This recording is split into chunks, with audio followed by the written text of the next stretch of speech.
গল্প নীল শেয়াল। ছোট্ট বন্ধুরা, মাঝে মাঝে আমরা আমাদের অজান্তেই এমন কিছু কাজ করে ফেলি যেটা আমাদের অনেক সময় বড় বড় বিপদের মুখে ফেলে দেয়। আজ আমি তোমাদের এমনই একটা গল্প শোনাব। চলো তাহলে শুরু করি আজকের গল্প। একদিন এক ক্ষুধার্ত শেয়াল খাবারের খোঁজ করছিল। সেই দিন সারা দুপুরও কিচ্ছু খেতে পায়নি। ঘুরতে ঘুরতেও এক শহরে পৌঁছল। ঘুরতে ঘুরতেও ভাবল এখানেও কিছু না কিছু খাবার পাবে।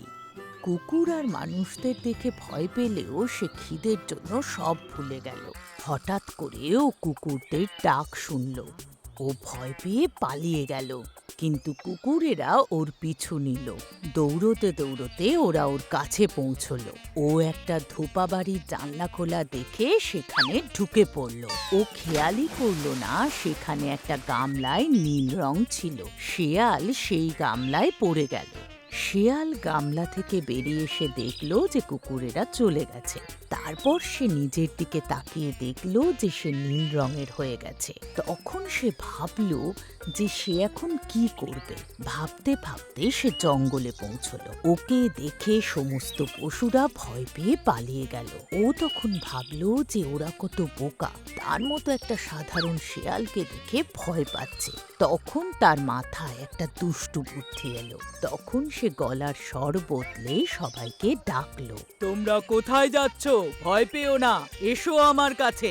তখন সমস্ত পশুরা ওর কাছে গেল। তারপর ভাল্লুক তাকে জিজ্ঞেস করল, আপনি কে? কোথা থেকে এসেছেন? শেয়াল একটা উঁচু পাথরের ওপর বসে সবাইকে উদ্দেশ্য করে বলল, আমি তোমাদের রাজা। ভগবান তোমাদের দেখাশোনা করার জন্য আমায় পাঠিয়েছেন। ভয় পেও না।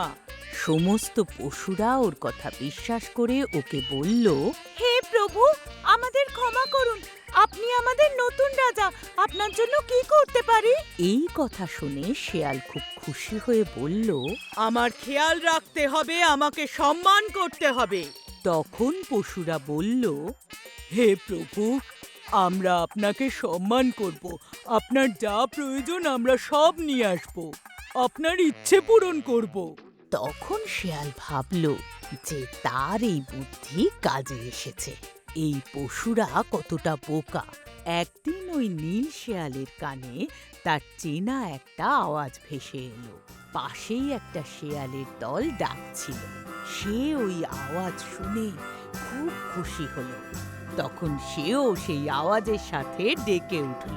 সেই ডাক শুনে পশুরা বুঝতে পারল যে ও আসলে একটা শেয়াল। তখন পশুরা সেই নীল শেয়ালটাকে খুব করে মারল আর তাকে তাড়া করতে করতে জঙ্গলের বাইরে বার করে দিল। তাহলে বন্ধুরা, তোমরা এই গল্পটা থেকে কি শিক্ষা পেলে? চালাকির দ্বারা কোনো মহৎ কাজ হয় না।